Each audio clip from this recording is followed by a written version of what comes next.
သက်ရောက်တော့မယ်ဘာဖြစ်လို့တက်ရောက်မလဲ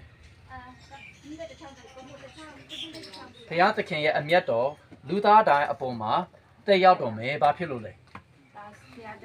မနဲ့ဖျားသခင်ရဲ့တမန်တရားကိုဒါစီတိတ်ပြီးအဲ့ဒါဆိုရင်ဖျားသခင်အမျက်တော်လူသားအပေါ်မှာတက်ရောက်တော့မယ်ဟုတ်လားအဲ့ဆိုကျွန်တော်ဆက်ပြီးတော့ဖတ်ချင်ပါတယ်ယောမဩဝါဒစာအခန်းကြီး1အပိုင်းငယ်21အထိရောက်ပြီ21အထိအကြောင်းမူကားတွေ့လား21အထိတွေ့ပါတယ်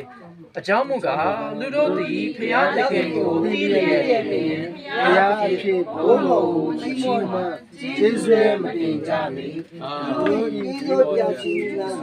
အချင်းကြီးဖြစ်သွားရင်သူတို့၏အတိတရားအင်းတဲ့စိတ်နှလုံးကိုလည်းအမောင်ဘုံလာဟုတ်ပြီအဲ့ဒီထိနော်အဲ့ဆိုဖျားသခင်ရဲ့လူသားတိုင်းအမျက်တော်ပုံမှာဘာဖြစ်လို့တက်ရောက်တာလဲလူသားတိုင်းဖျားသခင်ကို